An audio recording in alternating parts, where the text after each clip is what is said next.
What's up, Thumbers? Welcome back to another episode of Hyper Heroes here on Hyper Rabbit Power. Did you say I still love you, Hector? Is that what you said? No, I didn't. I said I hate you, Hector. I can't hear myself, by the way, just in case. I love you, buddy. Can you guys hear me? I can hear you. I can okay, hear you. good. Awesome. Then we're all good. Okay. Oh, there we go. I can hear myself. Hello, Hi. welcome to the show. Well, How are I you? still love you. I love you too, Hector. Go to hell, both of you. No, I'm just kidding. Man, I tweeted something earlier, and I feel this every single week we do the show. What? Superhero news websites suck. So hard. Yeah. So hard. Yeah. I saw you like some of my tweets.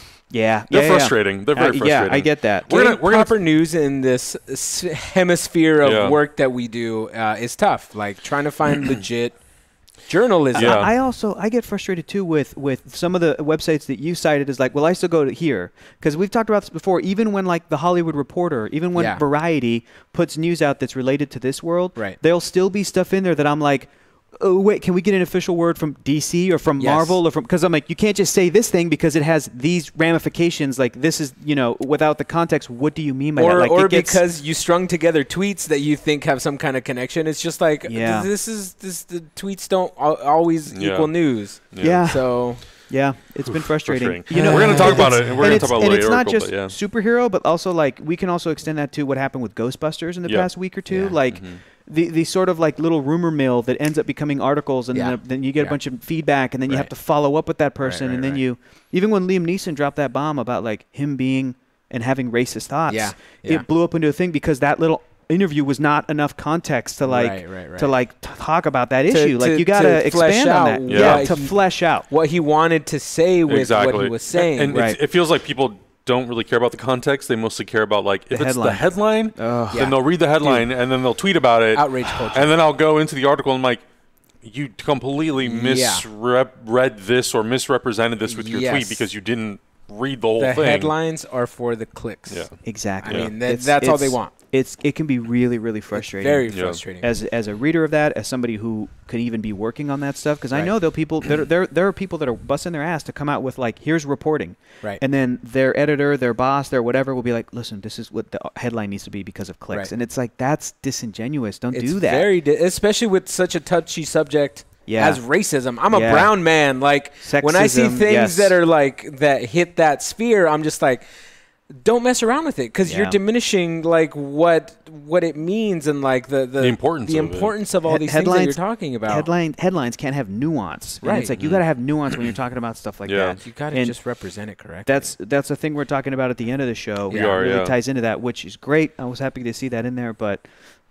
Yeah, man, I'm sorry you're feeling frustrated, dude. Well, plus I think also like, you know, we have a lot of people who ask us to talk about certain topics or address rumors. Like we had someone who was like, please talk about the Rian Johnson not making a Star Wars trilogy article. And I was like, the thing that he squashed? I was like, hold on. Yeah. You need to go back to Twitter. You need to look at what Rian Johnson said. Yeah. Where he completely debunks that whole thing. Yeah. Why am I going to waste time and energy? Why are we going to waste time and energy talking about it? Talking about the rumor, talking about him debunking it, talking about the website apologizing, talking about Ryan being like, it's cool, man, just like double check. Like It's like, just don't talk about it. It doesn't exist because it never was true in the first place. So why bother? Yeah, exactly. But we are going to talk about something that is true. Wait, do we have any housekeeping? We are still doing. Lucas, are we still doing MeUndies? Hell yeah, bro! Yeah, do we have a code? Hell yeah. Do we have to have a code to give out? Oh, okay. Adam, that was what you were talking about. Adam, I love you too, man. Fuck. We'll do it on Twitter. No? I will figure it out. Okay. But speaking of underwear, because we all need a fresh pair, I'm going to need some soon. If you go to MeUndies.com/hyperrpg or use the coupon code hyperrpg, you can get 15% at checkout on your first purchase. And what he's referring to, last week we said that we were going to give away a free pair of chonies, and I will pick a winner, and at the end of this episode, I will let you know who won, or somewhere in between. Or at the beginning, or we don't know. You're just going to have to wait and see. You'll find out. I'm going to stop giving MeUndies all this gold that I've been giving them. No more choni gold. They're not inviting me. At this point, they need to hire you for their like advertising department. Like you should be working in marketing, designing, for MeUndies. Yes, everything. I can open a whole new department. At this point, you just need your face on all their underwear. Yes, I would enjoy that. I'd buy that. I would be kind of amazing. I would buy that too. It would be. Hell, I'd be that. I'd be there. Hell, I'll wear you on my butt all day. Heck yeah, just a big big print of my face on butts. And if you guys Can that are be worried, our wedding listen, gift or something? if you guys are worried that it would diminish sexy time, I'm going to tell you Hell right no. it improves it. It goes up through the roof. Aphrodisiac. That's right. Aphrodisiac. Oh my God, is that Augustine Rios on your butt and on your crotch? Absolutely. It's one of those. Is that Hector on the front and Augie on the back? I'm gonna pioneer like those holographic images, and it's gonna be just oh just my going God, like this. the hair underwear. flip. Yeah, just and it'll just say. I'm giving them gold, guys. Stop. I can't give them ideas anymore. Too sexy, my friend. Stop. No more ideas. Too sexy. Let's talk about some official news. This actually is official. Yes. I wore my shirt today and R.I.P. Damn. I should have worn. Well, I have my many characters shirts. Yeah, you've got Daredevil. on there. I've got Iron Fist on here, but Luke. he's been Luke right there. He's been canceled. I don't see Jessica Jones. Luke is here. Jessica this is like earlier Marvel. Yeah. So there's no. Where's Daredevil? Where's Right there. Daredevil's right there. Iron Fist, Luke. And I'm looking for. Is there Punisher? Is he on this one? Or is Punisher is probably on your chonies. This is a weird one because it's like yeah. it's kind of 60s, 70s, but then they have like 90s Venom in here. Yeah, so it's kind of a weird one, but it's all encompassing. Yeah. Mishmash. But to Punisher, in the immortal words of Eminem, Netflix, you fucking up. That's right, he did. Sign Marshall. Shouldn't have canceled this. It's true, yeah. So Netflix has officially canceled The Punisher and Jessica Jones, which means the Marvel Netflix universe of television is officially over. We are getting one more season of Jessica Jones in April, I believe. And that's the last one. Or March. And that's March or season April, 3. Yeah. That's season 3. And Punisher just dropped its second season, Yes. and then that's it. There will be no third season. Yep. Right. And Daredevil had 3. Daredevil had 3. Luke Cage had 2. Iron Fist had 2. Defenders had 1. the 13 miniseries. seasons of television That's pretty in good. about 4 years-ish. Wow. Over. Okay. That's a lot. It was a lot, yeah. So over 161 episodes. That's very impressive. I got 2 questions for you Yeah. guys. First question is, do you think that they are forever canceled? And second question is, do you think that Marvel Studios, whoever will bring these characters back and actually upgrade and go, now they're going to be in some movies? Do you think that is likely, or do you think that, at least for option number 1, do you think they're canceled forever? Like everybody's been saying, we're going to see them on Disney Plus, we're going to see them on Hulu, something else. Because right now Hulu, like Runaways is on Hulu. Right? I know that Freeform has Cloak and Dagger for television. And season 2's coming out soon. Yes, and ABC has Agents of S.H.I.E.L.D. Still going. Coulson is still alive. Yeah. Yeah. Pretty amazing. So we heard when these cancellations first started happening is that they said that this is not going to be the last of these heroes that we're seeing on Netflix. So I have a feeling that this whole, like, Disney's putting so much time and effort into their own streaming platform that there's so many ideas going into this pot right now. They're not going to stop until they're at Netflix level of, like, subscribers and quality and stuff, like, because they're not in this game to just be a Hulu or to just be like a. They're in it to win. What is it? What other services that aren't very popular? Amazon Prime. Like Amazon Prime. There's also that CBS All Access. Yeah, CBS All Access. I don't know. Like everything else. I got a sidebar real quick. Did y'all see the trailer for the new Twilight Zone? I have not. I haven't I purposely have not watched it because I thought we were going to do a trailer reaction to it. Bro. Not us, but I mean like Hyper. Yeah, it is one of the best trailers for a TV show I've ever seen. This thing, amazing. and at the end when it's like only on CBS All Access, I went, "That's a game changer right there. Right. Like that's going to get some people." Exactly. But, so hopefully, but no matter what, like CBS Disney, will still be CBS and not Netflix. It's not going to have the whole grasp that Disney has because Disney has their hands in everything. So at this point, I feel like maybe they're not even sure about where they're going to place them, mainly because they never pulled the trigger on pulling those characters into the main continuity. Right. You know? So at this point, I think they're just kind of playing it safe and just retracting everything. Well, let me ask about that. Let me follow up with that question because I think you're absolutely right and you're making a lot of good points. But can it be possible that they never pulled those characters into their movies up to this point because they still had shows going on Netflix? And option number 2, the movie studios did not have maybe a place to put those characters other than injecting them into the movies. And they've talked about how the timing on that can be really tricky. And because like look at their past few years. They've been focusing on Thor Ragnarok. They've been focusing on Black Panther. And they've been killing it. They've been killing it. They've been Infinity War. They're like, we got to make Thanos good. Yep. Ant-Man and the Wasp. Captain Marvel. Avengers Endgame. They're doing that. I don't think that it was ever reasonable to, like, even as a fan, ask them. I know we talked about it for years now, where we're like, just put Daredevil in one scene in Infinity when Thanos is attacking or whatever. But like somebody like Ryan Coogler or Taika Waititi or the Russo brothers to like force them and be like, okay, you have to put Luke Cage in. Right. You know, hey, Ryan Coogler, whatever you're doing, like it's got to have. It's got to have something. Moment. It's got to have it's got to have Luke Cage moment. It's like. Is it possible that just because they just had movies and that's all they had? I mean, listen, their one-shots went away. They stopped doing one-shots. Yeah. They did 4 and then that's it. They didn't even tell nobody. They were just like, we're just not going to do this anymore. Like, they're kind of they were for a while existing on the Blu-rays, on the physical Blu-rays, and now since that's kind of that whole market's changed, that's probably why they pushed all that into the post-credit scenes, basically. Post-credit scenes, or like, you know, a Comic-Con like real exclusive or whatever, where Luis is telling Michelle Pfeiffer about stuff, like those kinds of things, or the funny things they put on YouTube that Taika was doing, where Daryl and Thor, like Team Thor or whatever it was. So it's like, and those are not even real continuity; those are just little jokey special features and stuff. So like, to go back to my question, is it possible that was never in the cards because of where things were, but now where they are, that they could land on DC or Disney Plus or whatever? Disney. I said DC because I'm so used to being like DC All Access. Watch Doom Patrol. But no, but so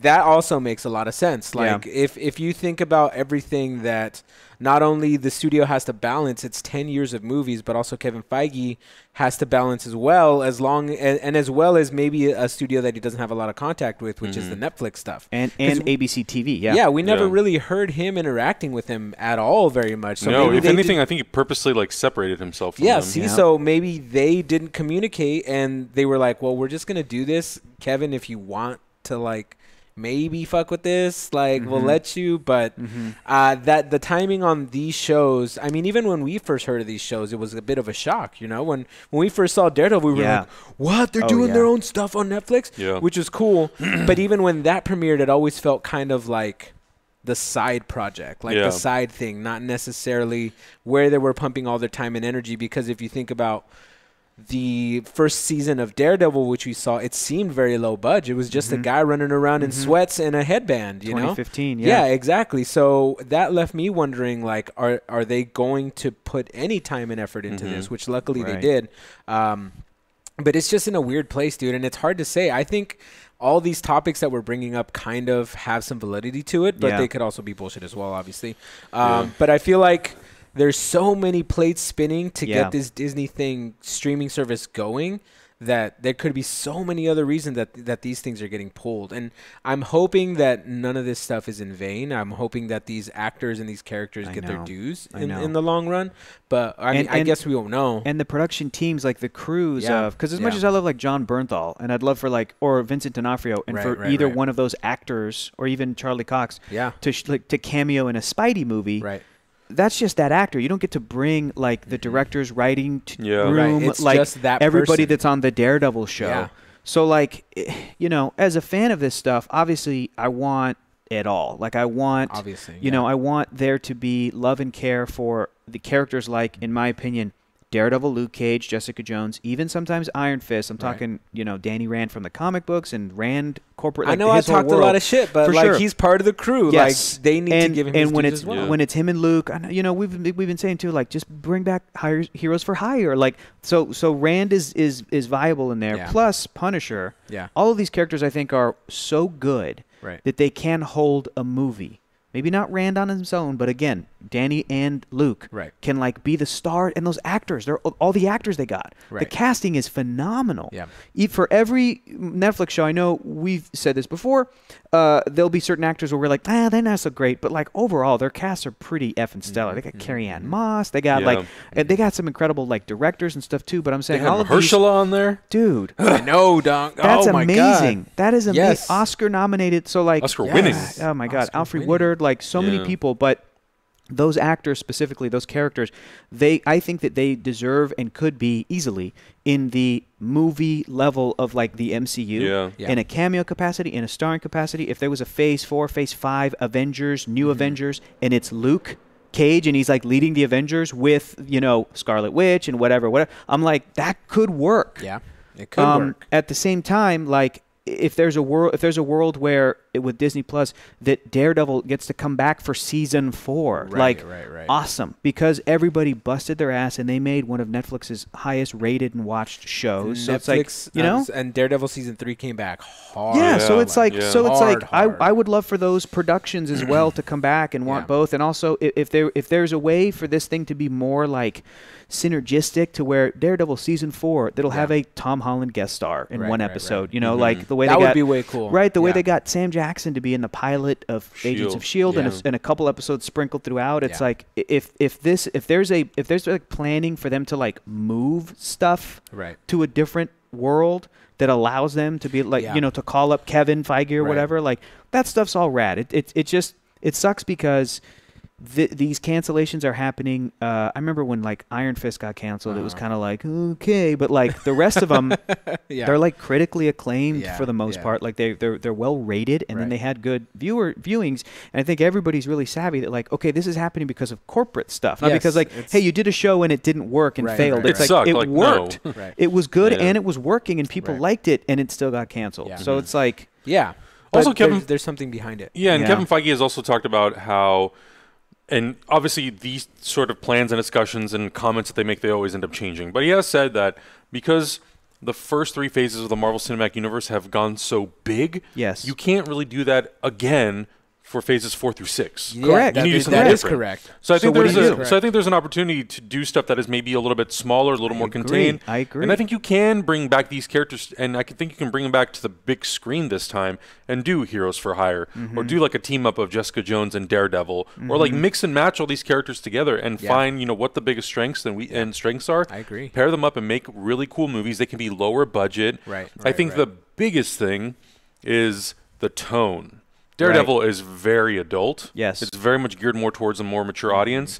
And there was an interview with Alan Horn on The Hollywood Reporter and talking about not only Disney properties, but everything that they're going to get from 20th Century Fox.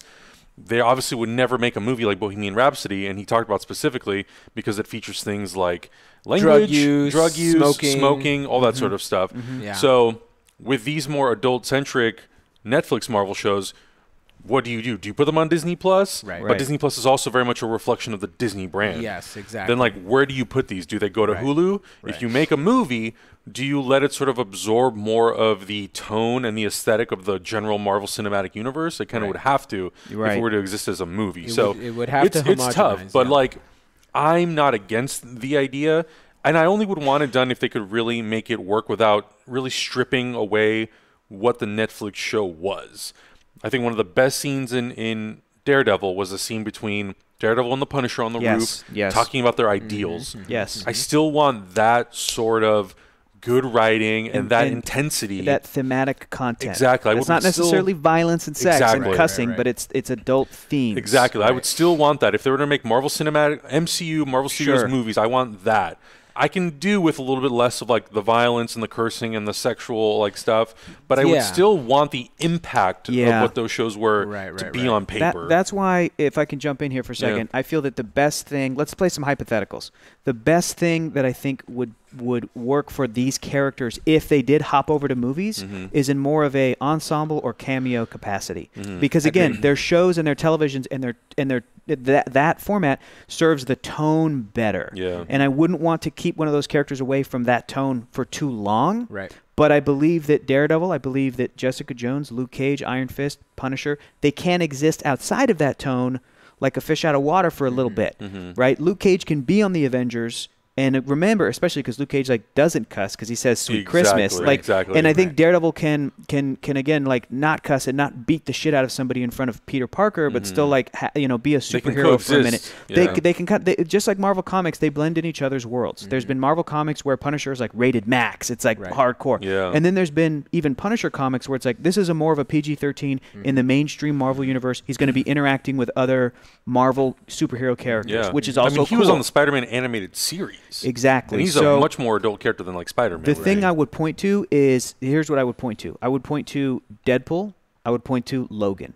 Because both of those movies from X-Men, the franchise, don't look at it in terms of like as a shining example of continuity, because that's all fucked up. The important thing to look at is Wolverine was a PG-13 character, and then when they decided to tell a mature, thematic content like that's more for adults, along with violence for a specific reason to tell that story. And the studio let the director be like, let me just do this on my own. Don't neuter me as much. And we're going to go rated R. It was a huge success. Same with Deadpool. Yeah. I think that if Logan had come in the middle of their franchise or a version of a movie like that, that Hugh Jackman could have gone back to a more mainstream PG-13. Okay, it's not a future Logan anymore. I'm regular Logan, and it's a PG-13 X-Men 6 or whatever. Yeah, that could have worked. So, like, I think characters can kind of go back and forth. And I know this is similar to what we're talking about in the next topic or the topic after that. But, like, here's the other thing I want to say. Why has the MCU been crushing it with their past couple movies? Maybe not Ant-Man and the Wasp, but Infinity War, Black Panther, Ragnarok. Before that, a little bit of Spidey, a lot of bit of Guardians. They're taking risks. And you might scoff at that, but they're still playing within the PG-13 parameters. I was having this discussion earlier today on Twitter about another Marvel character, but Taika's a risk. Ryan Coogler talking about Wakanda standing by as Africa was enslaved is a risk for a PG-13 movie, right? Because you look at what they came from. Oh my, exactly. Even again, I was rewatching Iron Man in the past week, and that movie that Disney decided to buy opens with a beheading video. Iron Man 3, which Disney owned, had an Osama bin Laden, style character and talked about the media and terrorism and all these different things. These movies are capable of dipping into that stuff without living in there the whole time. Exactly. And, they're capable. Again, Black Panther is my favorite example of, like, that's a PG-13 film. But to me, it has themes that have not been touched on a film like that, that are like that still a kid could enjoy, and they're not gonna be like, wait, what? Like, they're listening to what Killmonger's saying, but it's still something that I think it took a lot of adults aback. They were like, whoa. I didn't know that this is a legit. I didn't know this movie was going to go there. Depth. They went there, and all I'm going to say is, if Disney has these characters and these shows, and they are not looking at them like, well, we need to continue to take risks, and hopefully they know this. Their shit's going to get stale. I know from the beginning, Feige and people at Marvel Studios have said it's not in our game plan to do a rated R film, but never say never. And I think that one very easy way for them to remain fresh and current is to, like Fox with Logan and Deadpool, go, well, we're releasing 3 movies this year. 2 of them are going to be for everybody. One of them will be rated R. And it's like, good. And it's not just, don't rely on violence and sex and cussing. Rely on the themes. So, man, if they don't do it with the intent of, well, we're going to keep taking some risks with these characters, then don't do it. Then don't do it. And, like, I mean, even if you look at the progression of the Marvel movies, and it's a weird thing, but I definitely noticed it, especially with Civil War, they slowly started to go into more, like, even having the word shit in a Marvel movie. When I watched Civil War for the first time, I was like, I don't think they've ever used that sort of language in a Marvel movie before. Like, okay, they're going in a direction. Weird. Is this going to continue? And it sort of has continued here and there. But it's interesting to see, like, okay, how far are they willing to sort of push that boundary? How far will they push it? How much resistance will they get from Disney? And at what point will Kevin Feige say, like, we can't be stale. At some point, we got to do something that's different. Do you create a new label for that? Is it Marvel Studios, subtitle, or is it just Marvel Knights or something? Or is it just Marvel Studios Max? We're going to give 2 movies for everyone. One movie will be dealing with more adult topics. And another thing that was brought to my attention today. What is our next topic, by the way? Is it what I think it is? Let's talk about the Black Widow. You want to do it now? Yeah. Here's something that's brought to my attention now when we're discussing this. I was talking to an internet friend earlier today. I was just on her podcast, But Why Though, when we talked about Alita Battle Angel, and that was cool. But she was saying that she wants Black Widow to be rated R, and we were discussing that, and she brought to my attention, completely valid. She was like, the fans of this whole franchise as well have also been growing up. We're not going on 10 years. And I was like, you know what? You're not wrong. A 10-year-old girl, a 10-year-old boy in 2010, when Iron Man 2 first came out and they first saw Black Widow and they were 10 years old then, by the time this movie comes out, what's supposed to be 20. What? They'll be 20 because it'll be in 2020. And it's like that's an audience that is growing up with your franchise. And it would be totally it would be like from a marketing standpoint, I think that it could be considered not a risk and smart to acknowledge that, because Black Widow will have a certain fan base, and there could be other characters, especially with Captain Marvel coming out, that can occupy more of a This is the Wonder Woman superhero of this universe. This is the PG-13. She is a peer to Iron Man, Captain America, whereas Black Widow gets to be rated R Black Widow. Right, so she has the freedom. Yeah. That's possible, even though Feige said it's going to be PG-13, which, again, I think that my whole thing was like, Black Panther blew me away at PG-13. Movies like Taken and The Bourne Identity and The Dark Knight are PG-13. Yeah. Like, you can still go there without necessarily showing the graphic violence while still doing a movie. Especially, I was thinking about Bourne, because Black Widow is like an assassin. Jesus Christ. Straight up, Jason Bourne. It's Jason Bourne. Assassinates people. Yeah. It's Jason Bourne. Lucas knows what we're talking about. We're in Europe. Jesus Christ, it's Jason Bourne. I've got eyes on Bourne. That was all of us during our Europe trip the entire time. The entire time. But like, you can still have flashbacks or present day where Black Widow's killing people as opposed to aliens and shit. Yeah. But like, you just don't see the violence. We didn't see the pencil trick in The Dark Knight, but we felt it. Yeah, we felt feel the impact of it, literally. Right. Let me show you in my head, I feel like I saw the pencil go into the guy's eye. It makes us let's put a smile on that face, and then they cut away, and the music's like, the Hans Zimmer, and we're like, and it's like, that's PG-13. I feel like. I think we've talked about this in the past as well, as maybe using the rated R-ness of it as a crutch almost. Like, you can still tell a super effective story without going into the rated R territory. Yeah, totally. You gave good examples. The Dark Knight especially. Exactly. Like, you gave good examples, and I feel like, yes, it's good for them to sort of take that risk, but I feel like I play drums a little bit, and there's a saying in drums that when you have a smaller kit, less things to hit, you have to be more creative. So say you only have 3 drums to hit, you have to switch up your combinations. Like, you have to still make it sound good, even though you don't have like a huge giant kit. You have to make it sound like you have a giant kit. Yeah. So maybe they could use something like that. Like, yes, maybe get a little bit closer to the rated R, or get a rated R, but don't use that as the crutch to say, well, this is going to be automatically like this, because mature. Exactly. And I don't feel like that's necessarily the route they have to take, although I'm not averse to it. Yeah. What I'm saying is maybe get a little bit more creative in how you tell the story, rather than just automatically jumping to the rated R version. Like I said right now, I feel like I saw the dude's pencil. I feel like I saw the pencil go into the dude's eye, even though if I look back at it, I most likely didn't see that. You know, there are good see ways. Heath Ledger's hand over his face. Exactly. So there are good ways of telling a story that don't always have to go to that area, even though it might be a movie about assassins, even though it might be a movie about, whatever the movie's about that has violence in it. And so I feel like that's going to be sort of the difficult point that Disney is going to be struggling with in the future, because we don't know what direction they're going to take. Don't know what the phase is going to look like. We don't know what they're going to do with all these extra characters. So it's hard to say, but I feel like that would be a little bit more of a difficult way to go, but also it could be a super rewarding way to go, because we never thought we would see a movie like Spider-Verse. But look at the way they told the story with the visuals, and I mean, it's still a hero redemption story, but the visuals of it are what really pushed this movie to be like over the top, because we'd never really seen anything like this before. Obviously, the story was on point, everything else was on point. They had that freedom to make us feel like we saw something brand new. So I feel like they could take a hint from that movie and then just push it a little bit more. And I really would like the Black Widow solo movie to be something like a John Wick movie.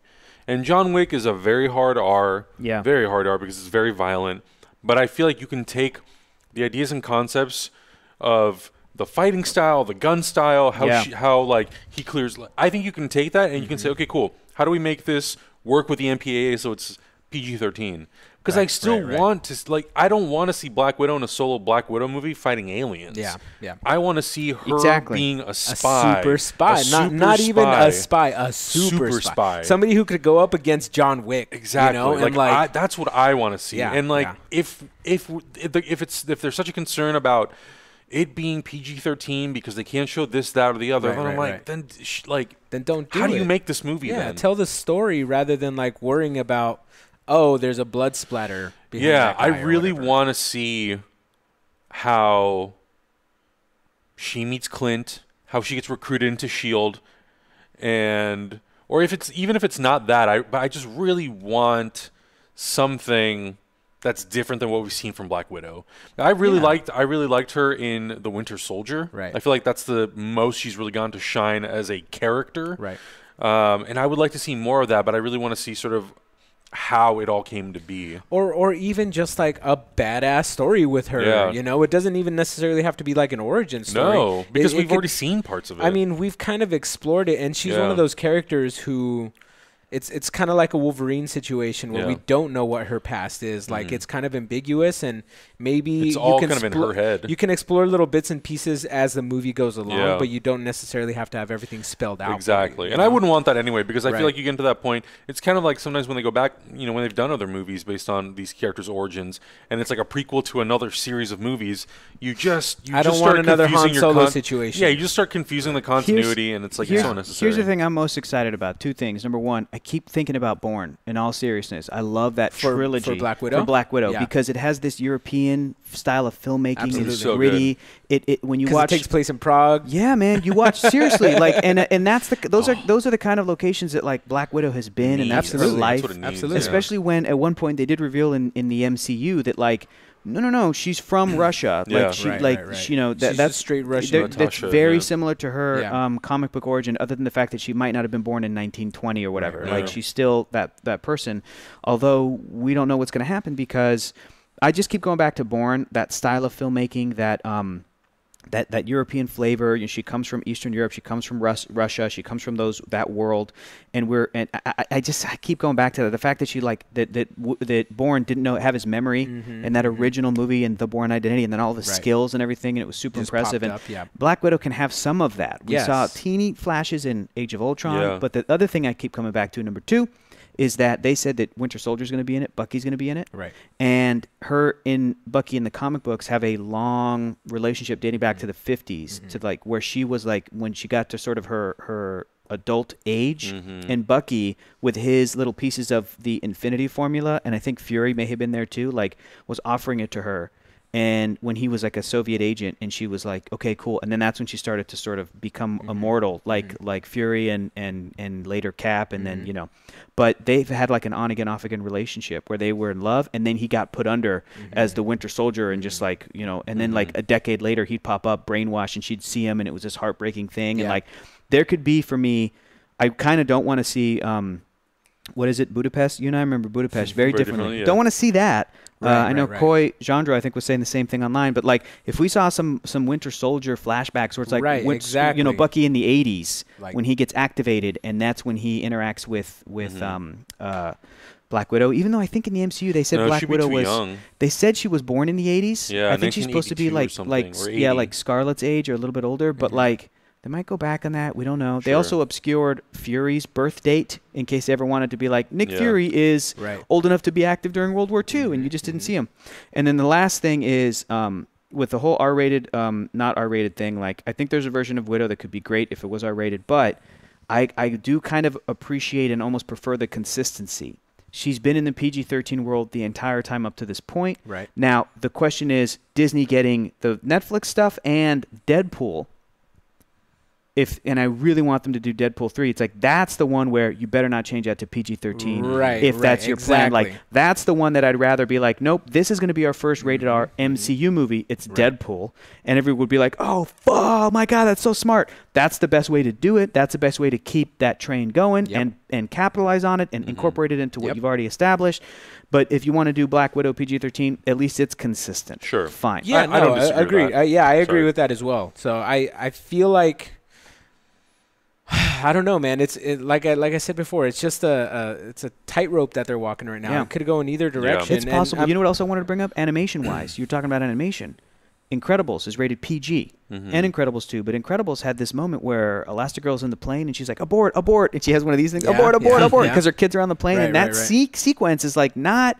It's pared down for kids. Like it's very intense. You are feeling like you're going to see a family explode. That plane explodes. Yeah. Like that scene is nuts, and especially Brad Bird with his animated storytelling. He's able to operate in a PG or G world, but he does not dumb shit down. Exactly. He still tells stories where there are real people and real characters. I'm telling you, it can be done. It's just like I said, there's so many things up in the air right now. And it's really difficult to know what direction. I mean, according to this article, though, that it's not going to be rated R, right? No. Yeah, he says no. He said it won't be. It's not going to be rated R. Well, plus the other thing too that he brought up that was I think part of the same article was the future of the Marvel universe, the Marvel Cinematic Universe. Where are we going to go from here? And he was very clear in saying we're not going to tell the audience, we're not going to tell you guys anything until after Avengers Endgame and after Spider-Man Far From Home. Mm-hmm. We're not telling you what's coming. We're not telling you about the movies. We're not telling you anything. Smart. And because of the fact that so Avengers obviously comes out the end of April, Spider-Man comes out the first week of July. Mm-hmm. Comic-Con is right after that. Mm-hmm. I don't doubt that this year's Marvel panel, if they show up, which I think they will, I think they're going to offer a lot. Okay. I think it's going to be the opportunity, depending on what happens in Endgame, it may be an opportunity to bring back the old players, to see some of them for the last time. I don't think they'll do that. Maybe.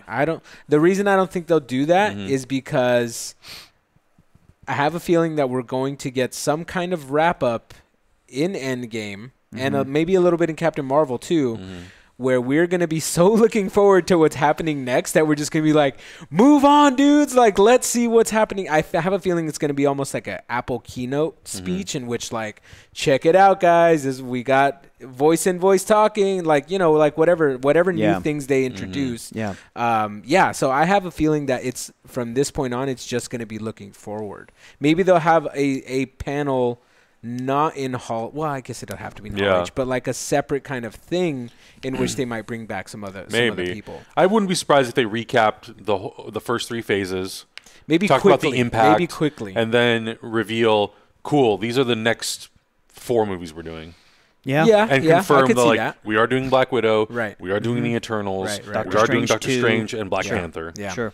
So we'll see. I think that if any journos are listening, it is now your chance, your responsibility for those lovely Netflix crews to ask next time you talk to Kevin Feige doing press for Captain Marvel, like straight up ask him. And last question, Kevin. I know you probably can't say certain stuff, but we wanted to ask. Have your guys' team, have you seen the Netflix Marvel shows? They've all been canceled now.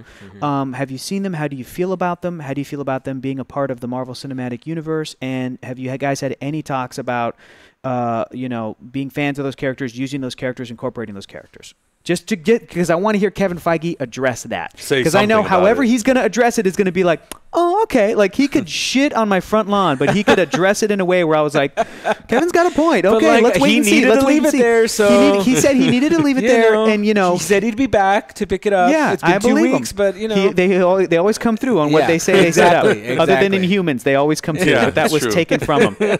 Hector, are they sending you on any press junkets? Is anybody sending you to meet Kevin yet? No. But if I see Kevin Feige in the street, I'm going to be like, hey, mijo, get over here. One question. I got 8 billion questions for that guy. But really using the TV stuff is like a big, as the jump off point. Just to be like, hey, you guys have talked about, instead of going bigger, you can't. You got to go unless it's like Phase 4 is Galactus. It's it's the same thing. It's Thanos. It is the same thing. It's basically just a bigger Thanos. To go inward, like, I know that Kevin likes those characters because he reads Marvel Comics and he likes Marvel Comics. Yep. I know that all the people that are working over there. In fact, didn't some of their Marvel Studios concept artists do like concept and costume design for some of the Netflix shows? Or I don't know. Like, didn't some of them design the Daredevil suit and stuff? That I don't know. In any case, there's no way that, because I've been watching all the behind the scenes. I've been reading all their art of books, and all those people over there, especially the artists, they're so passionate about Marvel. Yeah, absolutely. The brand. Kevin's passionate about X-Men and Fantastic Four. He said it before. Like, he knows that. So I can't imagine them not being a fan. So I would at least want to hear Kevin be like, hey, listen, they're great shows. It was too bad that they got canceled, and we'll see. I can't say anything now. Nothing to do with it. But he's like, but I really like Daredevil. I love Matt Murdock as a character, and I'd love to see Spidey go up against Kingpin. Like, that kind of thing. To just make fans go like, oh, he said it. He wants it. He wasn't saying it, dude. He said it. And it's like, he didn't say anything, but he said something. You know what I mean? Like, he's the master. Tom Holland. He's the master at doing that. Exactly. I just want to hear him address it so that because it'll be in a way where it's like, kind of definitively answers it, so he won't get asked that again when he's like, can we talk about Brie Larson? People will be like, yeah, okay, cool. Thanks for answering. Thanks, Kev. Thanks. Yes. Yeah. Tell us about Brie. Totally. I'll listen. Yeah. This was something that I think a lot of people are sort of going to be torn about how they feel about this thing. But during all these interviews and these junkets for Captain Marvel, people are now obviously asking him things about the merger and future movies, and also asking about things like Guardians of the Galaxy Volume 3. Right. He did say, and most of this part comes from people talking about how James Gunn is no longer involved, what that means for the movie. And there were some articles last year, I think, that came out that said that Gunn's influence was going to be felt through the entire cosmic universe of the Marvel Cinematic Universe. It wasn't just going to be about the Guardians, but sort of his tone and style and what he brought to those characters. They would try the ripple effect would be felt through everybody else that they try to bring in. But he says that in terms of James Gunn and his contribution and involvement with Guardians, he says his influence. He's talking about James Gunn. James Gunn's influence was Guardians. It was his input on Guardians and the Avengers films, as you've seen in Infinity War, and on the Guardians 3 script, which we're still using. So he confirms that they will still use James Gunn's script for Guardians of the Galaxy Volume 3. You'll see the influence.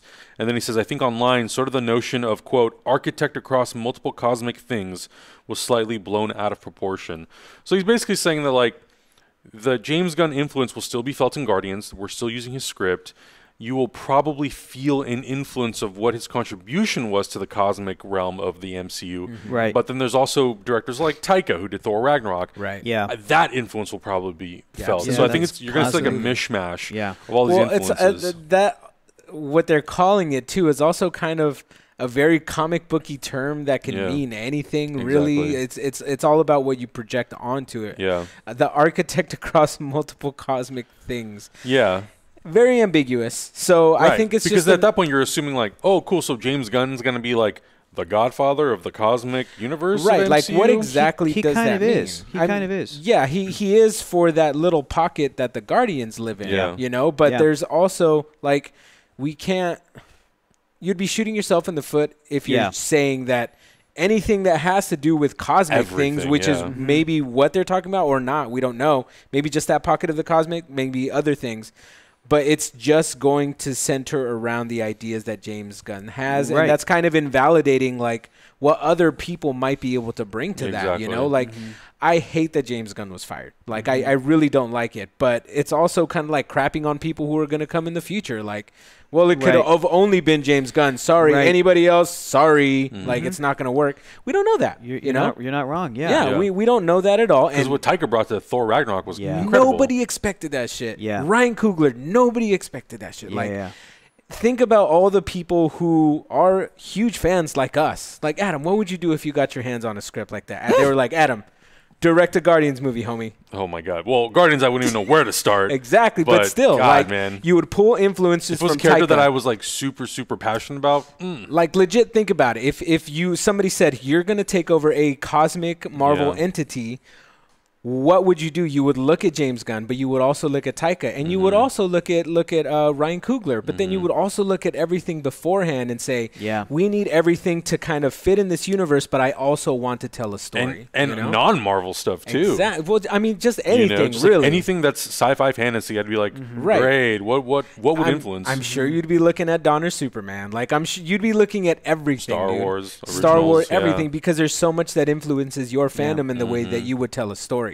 So I love that they're sticking with James Gunn's script, but I feel like we shouldn't be afraid to venture outside of it as well. Sure. You know, like I think it was a very, again, coming from Feige, right? He was the one that said it. It was a very what's the word I'm thinking of? Diplomatic response, because it's just like you said, Augie. It's acknowledging his impact while also not shitting on anybody who comes and wants to tell their story or whatever. Exactly. I think it's a little tricky too, because at the same time, this is Guardians 3. It's not necessarily like Marvel Space 4. It's like it's James Gunn's Guardians of the Galaxy. It's his babies, And I think that there's a couple of interesting things happening. One, if this movie, and I'm really optimistic about this, that they'll rehire James Gunn to do 3 at some point, because if this movie was full bore, nonstop, who cares if we lost a director? Disney's going to do its Disney thing where it's like, no, we're Disney. We're going to make this movie do it whether anyway. it's you or not. We'll recast you, Dave Bautista. We'll because we're Disney. This is a non-negotiable. That didn't happen. Right. Because if that was really the case, they would have been filming it already. Because look what they did with Ant-Man. Look what they did with Ant-Man. Look what they did with, Terrence Howard wants more money for Iron Man. Yeah. We've got Don Cheadle. Thor: The Dark World. You know, Edward Norton, apparently difficult to work with. We've got Mark Ruffalo. Right. Patty Jenkins, sorry, bud, you're out. And we got Alan Taylor. He hates it too. Whatever. The movie's out. Even look at Solo. The movie's done. Like, look at Solo. That's Disney. They fired Lord and Miller. They fired Lord and Miller in the middle of production. So, they got Ron Howard. I really am really hoping that... I think they're having a really hard time figuring out what to do with it. I hope that they're not, and I think that this might be an indication that they're not. That I'm putting Feige in my brain, and I'm hoping that he wants the same thing I do, which is we're going to let this thing blow over. We're going to stall. We're going to use all of our clout to get James Gunn back. And maybe it will take a couple years. Maybe let him go through the ringer in the press for Suicide Squad 2. Seriously, right? Like, like let another company. Oh, Warner Brothers hired Gunn. How does everybody feel about it? Maybe Disney's waiting. How does everybody feel about it? And it's like, are they or are they not? Yeah. Right? Are people that are going to go to that, are they going to know about how it went down and why it went down? Are they going to hold James Gunn to, like, hey, so let's talk about your tweets? Or is he going to be like, yeah, cool, let's talk about them. I apologize profusely. They were in bad taste, and a bunch of Nazis targeted me because I'm an opponent of Donald Trump. Yeah. Like, is that what's going to happen? And is that what Disney's trying to avoid so that Warner Brothers can take that heat? Or Warner Brothers going to be in his corner when all that stuff happens? Maybe all of that is looking good and pretty for Feige and Disney. Maybe Disney's like, we just don't want to deal with that. Feige, like, you can have your dude back, but like let him go do something else and then come back, and then the cast will be happy to come back and not shitty and mean and angry about it.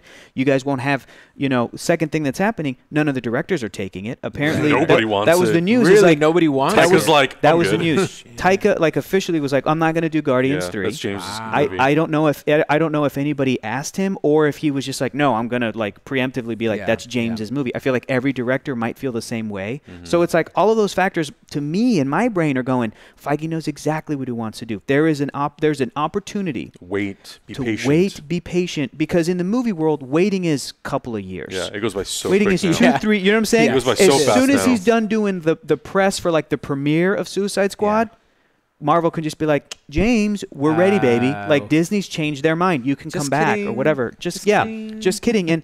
And hopefully, it will make it so that the most parties can be happy. Yeah, that's the thing, right? Dave Bautista's really pissed I know, off man, and who can blame him? Yeah, I can't Nobody can blame all of the support that the cast showed. It's such a special franchise, and the other, it's the silver lining is like if they waited years, it could come back, and Guardians 3 could be the biggest one yet. It could be if they're like, we've got James Gunn back, and if anyone's like, can't believe you guys hired him, they could be like, shut the fuck up. He did Suicide Squad.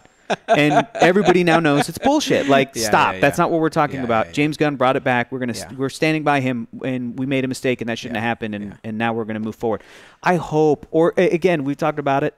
The very, very least that they could bring him back as like an executive producer. He's not on the press tour. Another director's doing it, but he's there every day on set. Yep. He gives a director blessing. He gives a director blessing. Yep. Right? Like.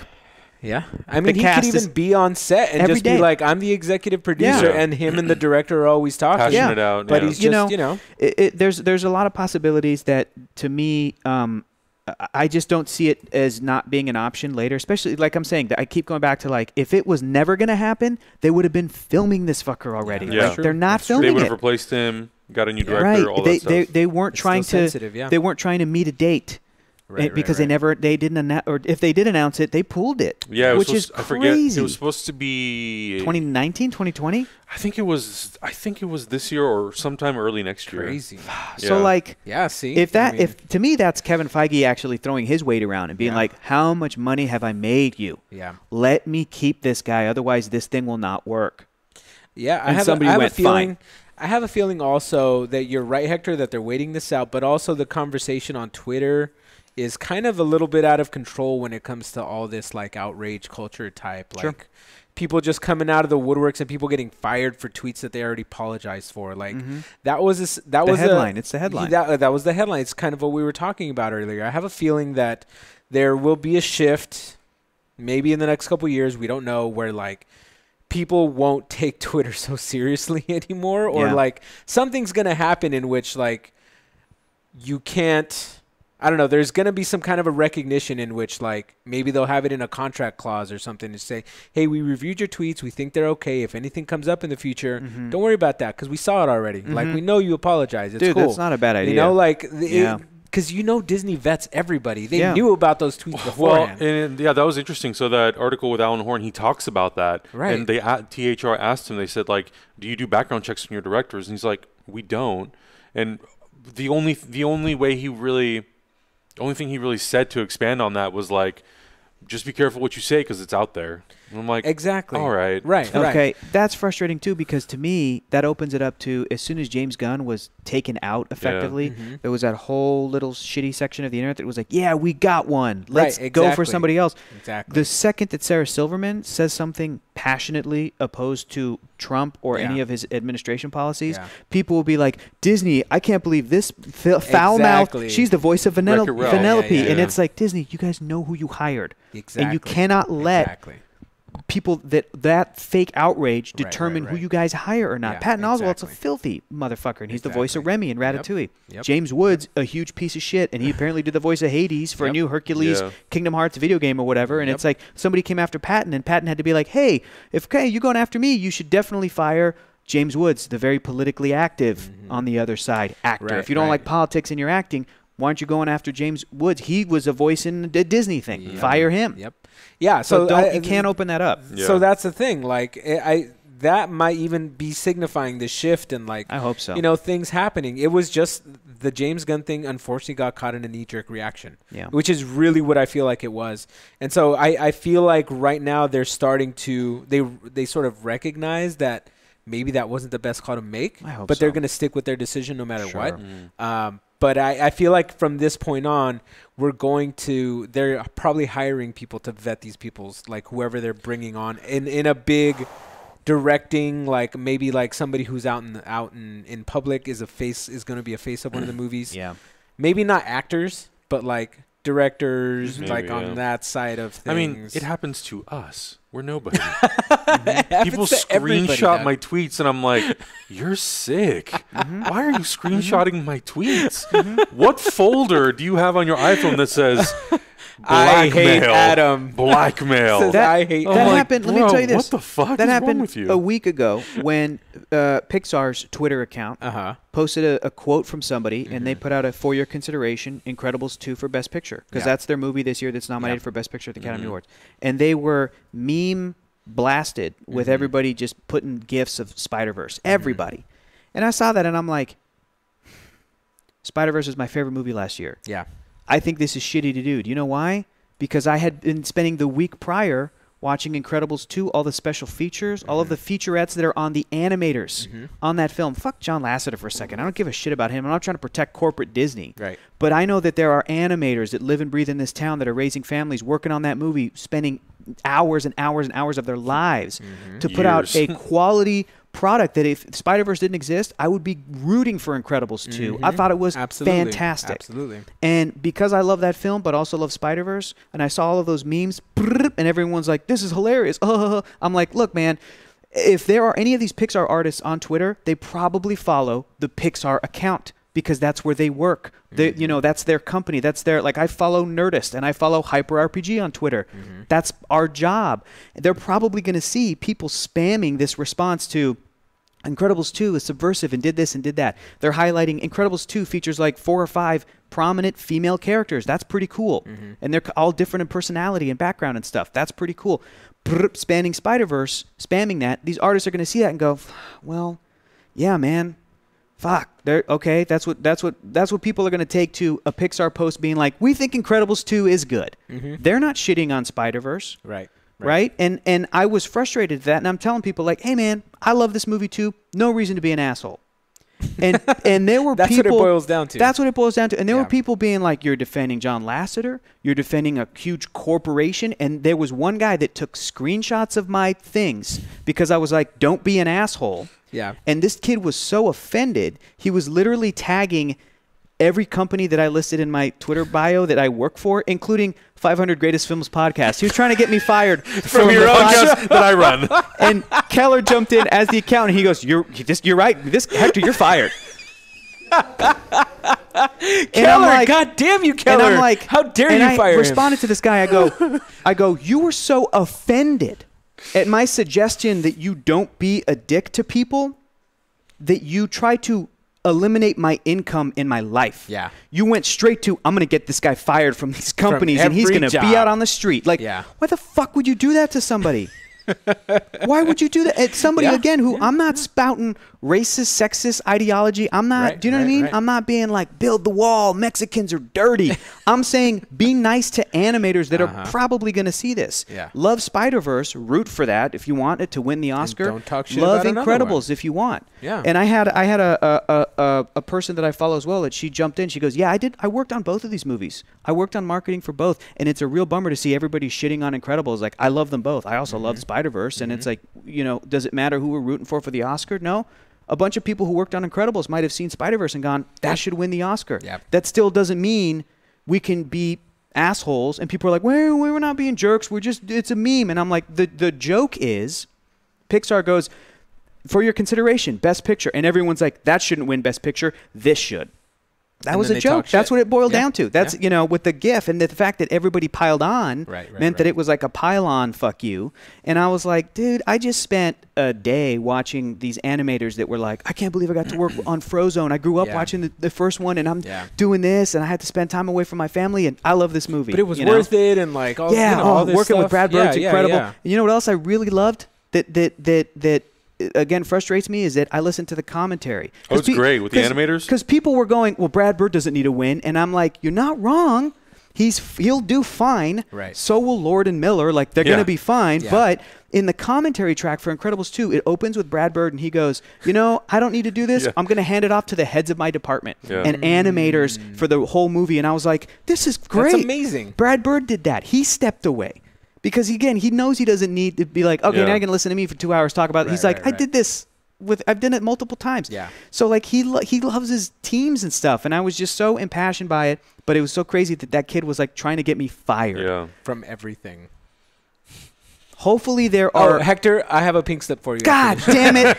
This is going to be your last day, so... I had to tell him, I'm like, look, man... I read that kid's tweet, and I was like, you know what? This makes sense. This makes sense. This is science. To your point, Augustine, I hope that these companies, even big companies like Disney, if Alan Horn's like, no, we don't do research, I hope that they have now teams of people. I hope that they understand the power and what social media does and how powerful it is and sometimes how inconsequential it is and should be, that they hopefully have people that are smart now that, like, when they see something start to trend on Twitter, for them to be like, what does this actually mean? Let's look at it in context. Let's look at it and let's peel. Oh, this guy's like an alt-right guy? Yeah, we can ignore that. Well, it's not even that. It's like maybe some people are assholes. Like maybe some people do deserve the kind of lashback that they have been spouting on Twitter, you know? Like, it's...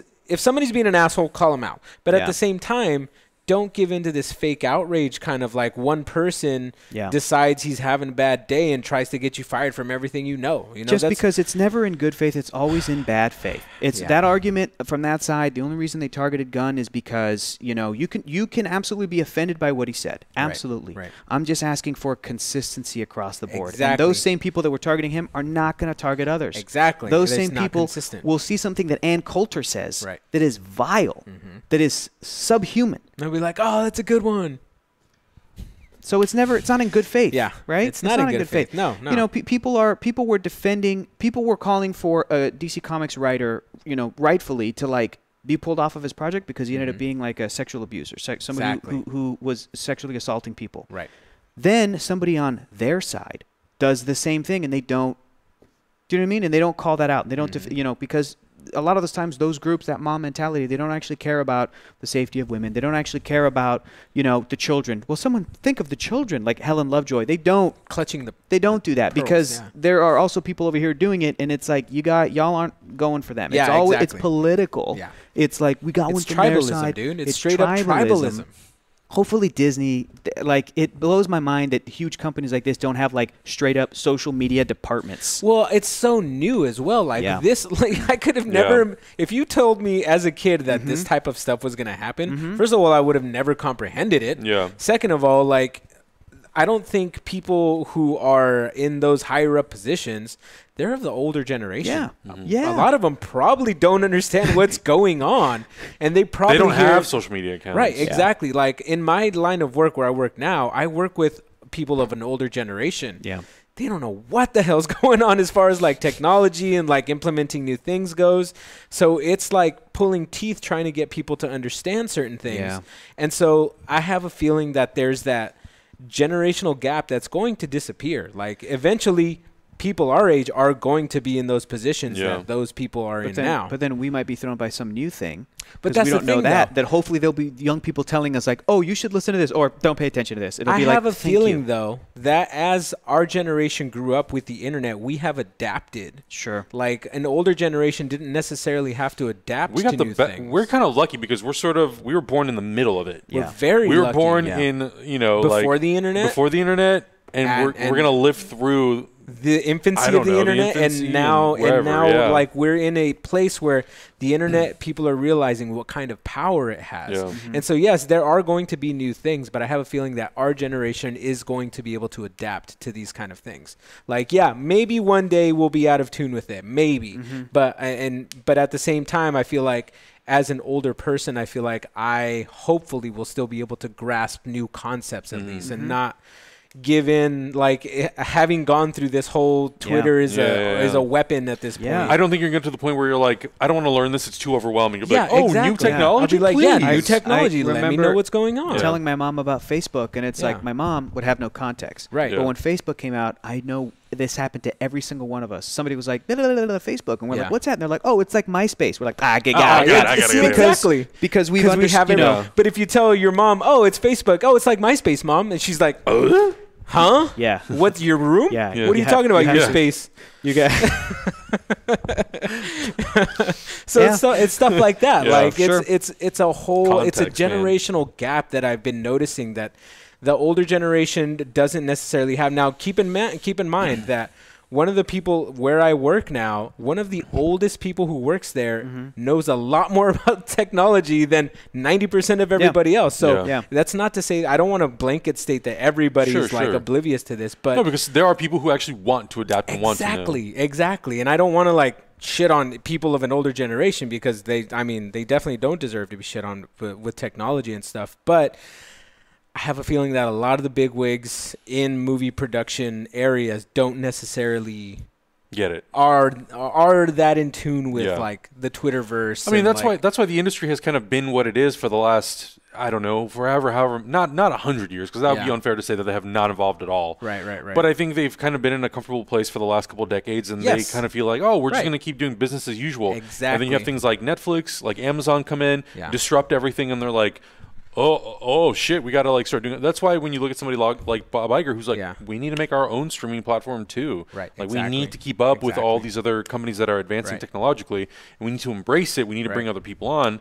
So I think naturally that's kind of the way things have to go. They do have to go that way, and it's inevitable. You either change or you die. Exactly. Is how that's how a lot of these movie industry are going to start potentially going if they don't keep up. Well, yeah, I mean, but at the same time, I feel like there's going to be people involved who are going to be key players when all these changes do start coming. You know, so things will survive, things will keep going, but it's just we're going to be in a different age pretty soon, and it's going to be interesting to see where it's all going to go. Yeah, for sure. The last thing we're kind of slowly touching on the subject as we're talking about the internet and social media culture and all that sort of stuff. But let's talk about this a little bit. This article was really great. It came from the Hollywood Reporter, and it's talking about Captain Marvel. The title of it is Captain Marvel and Why It's Time to Stop Feeding the Trolls. And a lot of it, they noted two specific incidents very, very recently. The first one being Brie Larson talking about how she would hope, and she would want to see more diversity at the press junkets covering movies like Captain Marvel. Not just a bunch of not just a bunch of white men, but seeing a lot more people of color, a lot of women, because bringing more opportunity to the table is never a bad thing. And she even said, there was an interview with a reporter that came out today where he asked her to, if she was willing to clarify sort of her comments and her statements. She's like, well, I didn't really read what the reaction was. I don't really know exactly what people were saying, but all I know what I meant to say, or what I was saying was, I'm not asking for people to have their chairs pulled away from the table. Right. I'm just asking for more chairs to be put at the table for more diverse people. Exactly. And I think that's totally fair. It has nothing to do with being like, hey, white guy, you can't go interview Brie Larson for Captain Marvel. We need a black woman. We need a Hector Navarro. Hey, white guy, can you maybe make a seat for this for Hector or for Augie or for this woman or this woman or like that to me is very fair, because if you do look at sort of the history of interviews and press junkets, you see a trend. Oh, of course. You know, you see it's a trend. Of Hollywood. And unfortunately, I also feel like because of that trend, press junkets have kind of become boring. Like the interviewers ask a lot of the same questions, and I think that's mostly because like we're not having enough different voices coming in and trying to ask something new. You know, we're always asking, like Ben Affleck did a press junket for all of his movies. Batman. Yeah. Like, let's have someone else come in and ask another question. You can see that the actors are visibly bored when they're asking these. When people now they're trying to gamify press junkets. Yeah. And so, like, now we've gone from asking about and talking about the movies and the universe and the characters, but asking the same questions, to not even talking about the movie and gamifying the whole thing, which I think is, like, fun for the cast. At the same time, I would like to hear them talk about elements of the film and the character arcs and like the creative and technical aspects of it, and not just. Are you looking forward to doing number 2? Yeah. Let's play a game. Same questions over and over. Yeah. I appreciate Hector. Hector's a good interview. Hector, you're a good interviewer. You come up with really good questions, and I really like the press junkets you do. Thank you, man. But at the same time, it has to be very wearing on those actors to be there for 8 hours straight. Yeah. And yes, you might have been the person to come up with different questions, but then they have 13 other people who are coming in and asking the exact same question over and over again. And the important takeaway is, like, no matter how much I would have loved Captain Marvel, it is arrogant of me to think that I could appreciate that movie possibly more than a woman could, a female journalist or an interviewer, because very obviously Captain Marvel has something different from other Marvel superhero movies, and that is a woman is at the center of that. Right. And that's something that should be celebrated, acknowledged, in the same way that, like, I hope that Black Panther had a lot of black press covering it, because otherwise, what's the point, man? Because otherwise you're going to get reviews from people that are going, this is good, I really like it, as opposed to, this is what this film means to me. Exactly. And I can tap into some of the stuff that the movie was talking about, you know? And as a male, as a guy, like, I can't tap into some of the stuff Captain Marvel is hopefully going to talk about. I haven't seen it yet. We haven't seen it yet. So even if I were given an opportunity to, like, Hector, do you want to go cover this thing, like, a couple weeks early? With Captain Marvel, I might be like, actually, if there's anybody else that can go, if there's a woman that wants to go, absolutely. Yeah. Send a lady, send a female. Because I would hope that when a Latino project that's centered around that comes out, and I've had a couple of opportunities. I got to go do Coco. You know, I was sent down to Mexico to go do Coco. Did you get an alebrije, by the way? Yeah, I got a couple from this really nice. Yeah. I brought one for Abby, and then I got myself a little turtle one. But like, that's exactly what I'm talking about. Right. You know, no offense to it's things that white you males. Can appreciate. No offense to white males. They might have a different perspective Right. than a Mexican guy whose family's from Mexico. Right. So when there's an opportunity like, hey, there's a press trip to go into Mexico to talk about Coco. Right. You know, we're going to send Jeff or we're going to send Edgar Ramirez. Like, maybe send Mr. Ramirez. Like, he might have something to say about it that is important, and that's part of why the movie was made. Culture and your heritage. Yeah. So in that same way, I think that I would hope that there were more women covering the press for Wonder Woman than typically. I hope that there were more Pacific Islanders covering Moana, covering Aquaman. Like, even Aquaman, that's not what that movie's about, but there's elements of that in there. And I saw a lot of Asian people on Twitter going, I love that they use certain language in Aquaman, and I love that this movie was about feeling like an outsider. They can speak on that. And I think that if you're not a part of a group that might have story elements about that group or culture, like on the screen, you can. I've read great reviews from, like, white guy peers of mine and bosses and friends that have been like, hey, I want to say this thing about this movie. Got to point you to this review over here. This is fantastic, you know, from this woman or from this whatever. And that's valid and fair. And I think that's and the really frustrating thing is, again, like the targeting, like the fake outrage from people going like, hey, there were a bunch of headlines that were specifically skewed, and there was one that I even responded to via a tweet, and I was like, you should change this headline. It is irresponsible what you did with this headline. It is to say that Brie Larson said she doesn't want white males to be at this press. That is not what she said. You have it in the context of your article. You should change this immediately. And then within 15, 20 minutes, I think enough people were saying it that they did change it. Wow. They did change it. Here's the frustrating thing. Was the damage already done? Damage was already done. Probably. Yeah. You know, I got into it with a guy who was giving shit to Joe Starr about this. And this kid was like, well, it's the way that she said it. and we were like, what was it about? What did she say specifically? Can you quote it? And he never provided a quote, and he never provided a copy paste because we were like, do you not want there to be more types of people covering a press? And he goes, no, I have no problem with what she said. It was how she said it. So that's also the thing. So some people feel like people want it all their way. Well, yes, people want it all their way, but there are some people who have never been challenged and who have never thought about it. So to them, whenever something changes, they feel like something is being taken away from them when that's not the case. Like, you want to watch a badass action superhero movie, you got the rest of the MCU to watch. Like, go. You got 19 movies. Yeah, you got 19 movies to go watch. It's like, this one is not speaking directly to you. We're not taking this away from you.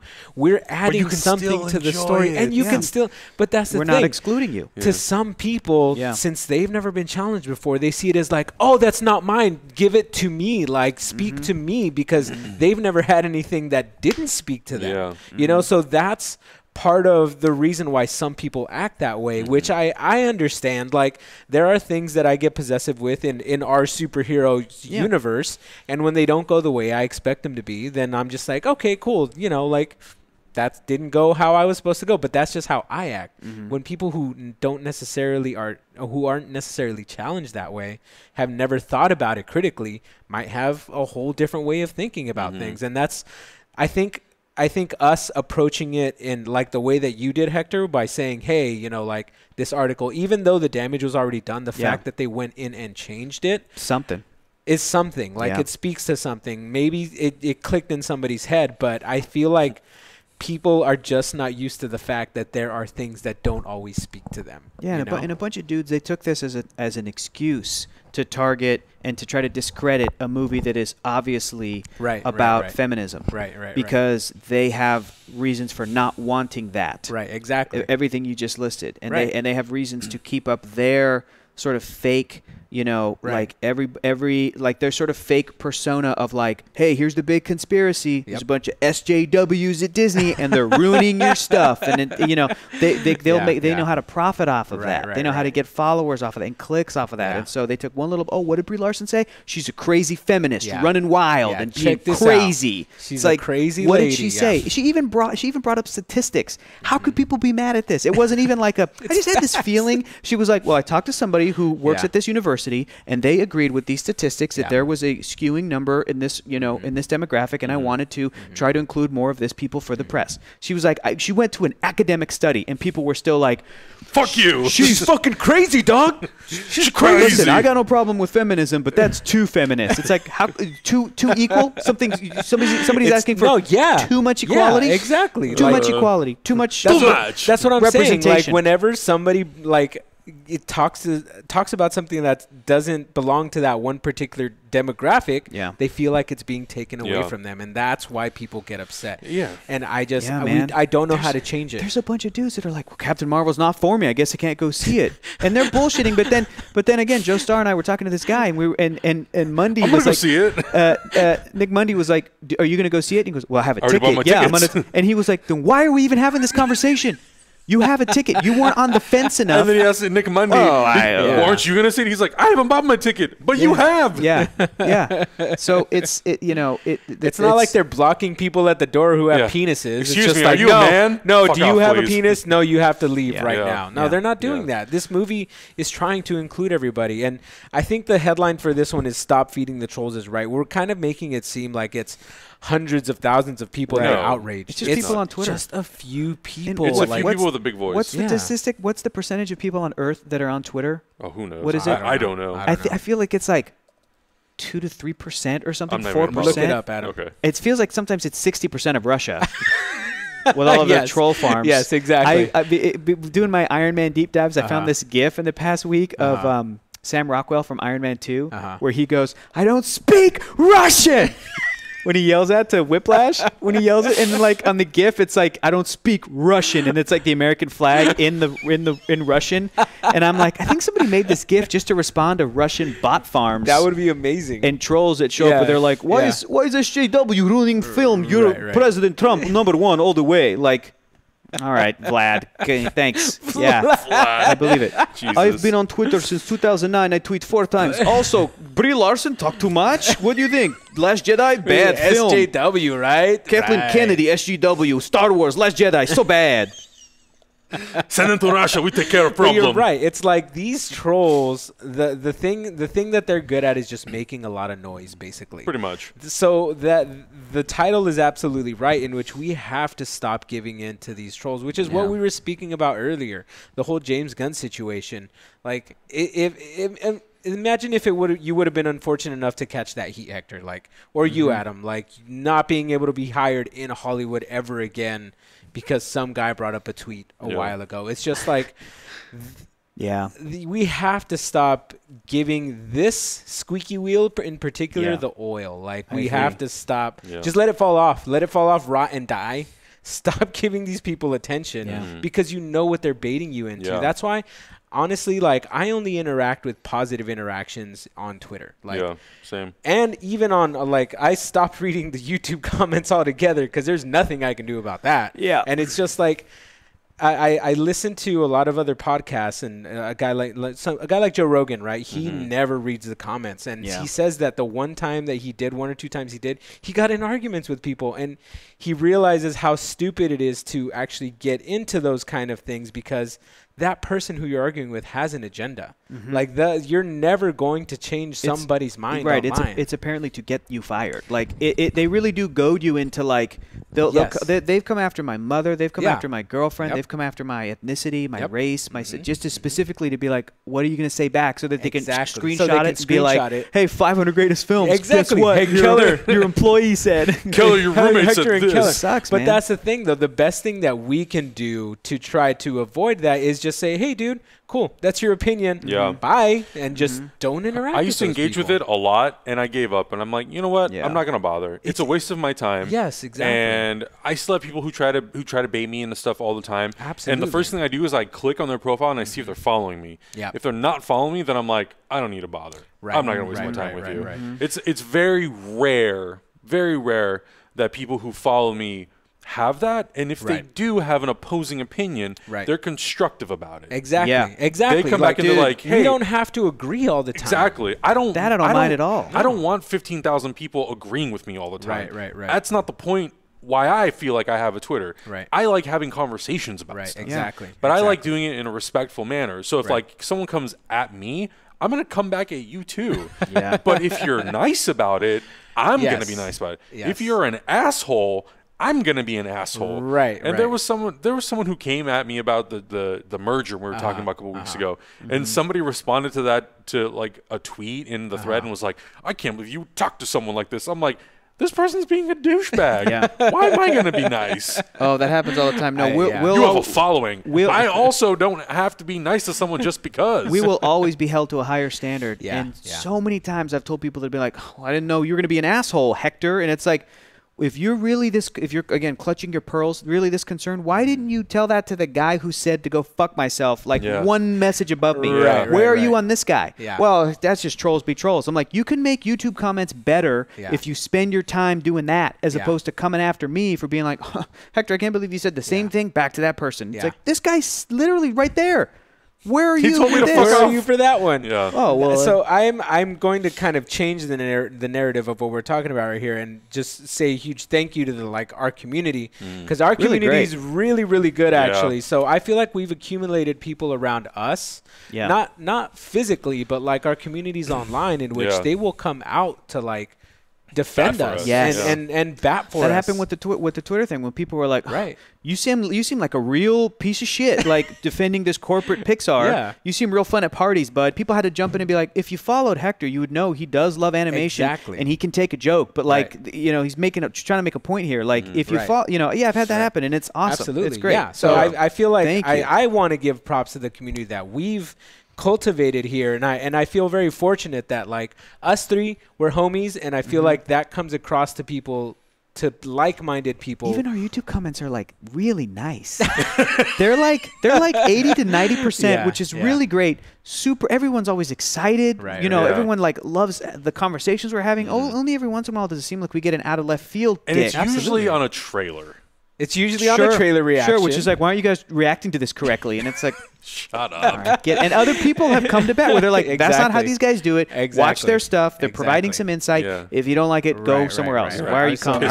Our community is, I think our community is a nice little bastion of like, I agree, of people who can look at it from every direction. You don't always have to agree with us, but I feel like if more people were like how you guys are out there and how we kind of are and what we're projecting to you, I feel like we could kind of make things a little bit different. Yeah. Like, and I read a lot of YouTube comments. Yeah. And I don't respond to all of them, but I try to go at least like them or heart them under Hyper. Yeah. And a lot of times I'll respond back as Hyper, but I'll also go back and like respond as myself. Right. Because sometimes it's like specifically asking like one of us an opinion on something.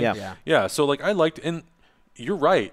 And it's shifted a lot. I think in the last 6 months to a year, the comments have really changed on a lot of our videos. I think for the trailer stuff, sometimes it's hit and miss, but I would say it's mostly positive. But on all the episodes that we do, like I like going in there and like seeing what people say about certain topics. The only thing that drives me nuts is when people are like, why aren't you talking about this? Why aren't you talking about this? And I'm like, watch it from 0 to 1. And you will get the whole thing. Were you saying that somebody was asking? Yeah, the end game Super Bowl spot. You guys going to talk about it? You're going to react to it? I'm like, it was literally in last week's episode. And go. Weren't they commenting on that in the actual episode it was in? Yeah. Watch the whole thing. Do it. Fuck. Do it. We love you guys. Also, I did pick a winner. Hey, all right. So on last week's video, we asked you guys to leave a comment on anything that we talked about, and we would randomly pick a winner. Oh, I'm so excited for this person. The winner of our Mies Chonis giveaway is Eric Santucci, who left a comment saying, agreed about Star Wars trilogies taking the Lord of the Rings production approach moving forward. That would be great. Awesome. Eric, I will leave a comment on your comment, and then we'll get a hold of you and give you your code. We'll get you that code. Chonies. And then you send us pictures of your chonies. Actually, you don't have to do that. Of the chonies, not you in the chonies. Of the chonies, yes. Just lay them down on the table. Lay them down. And then tag Hyperheroes. Go find an oversized stuffed bear. Put the chonies on that. There you go. Send those pics. Be creative. Be creative. Please don't send us any ball shots or any like Alex Ross quality like packages in some underwear. I don't know, man. If he's got some pretty good underwear shots out there, so if he can make them look as good as Iffy's, then if you are as buff or as thick with 2 C's as Iffy Wadaway, and you can sit as seductively in a chair as he can. You know what? Did you see Iffy Wadaway babushka model? Yeah, I did. It's amazing. He made a GQ Italian Italy? GQ magazine. So good. Good job, Iffy. You saw that, right? Did you not? No. Wait, I think I did. I think we're talking about the same thing. He was featured in an Italian GQ magazine because babushkas are in for men. Yeah. And so he was in one of the pictures. Yep. It's amazing. Did you find it? Amazing. You found it. My man. If he's the man. That's right. Did he get paid for that? I don't Probably think not. so. I don't think so. I don't think the Italians sent any euros. Yeah. GQ. That's right. He's the very cover of that article. Moda uomo, tenzana, babushka. Da Sabrocchi e Frank Ocean, quando il fulero potaro sul capo e il tanaro sotto il mento diverto l'ultimito trendello street style. Our next trip has to be to Italy, dude. If you are away, 5 Getty images. Moda uomo. We tag Iffy, Moda uomo, Frank Ocean, Ace Sabrocchi, Gucci, street style. Apologies to any Italian viewers out there. I love you, Italy. I love you. I will go to you. Keller's going in a couple weeks. I gave him a bunch of recommendations. I know. It's going to be great. Right. We have to go to Italy now. Be good to our baby boy Keller, Italy. Please, be good to him. Show him all the best beats. They have all the bread. So, yeah, that's he's going to be happy. Molto bella. Yeah. Whenever Hector makes an accent, or he's just speaking another language, that's the next place we're going That's the next place you're going. Allora. That's just master of none. Oh boy. Oh my God. All right, we got to wrap this up. I think we rambled on long enough about all these topics. It was so funny. At the beginning of the show, I told Lucas, I was like, hey man, we only have like 4 things to talk about. I think we could do it in 30 minutes. Guys. Nuance. We never just go 30 minutes. We don't. We used to do 30-minute shows. Yeah. Boy, that was a long time ago. That's when we were amateurs, homie. I know. That's when we didn't know what we're doing. Amateur hour. But thank you guys so much for watching. Please jump into the comments. Let us know what you thought about everything that we talked about in today's episode. Make sure you guys check out all the other content we're doing on Hyper RPG. We just dropped the first episode of the new Rat Queens RPG, which is on Hyper's on Twitch. YouTube. It's doing really well, yeah, right? it's on the YouTube. That's on Twitch every single Wednesday at 7 p.m. Twitch.tv/HyperRPG.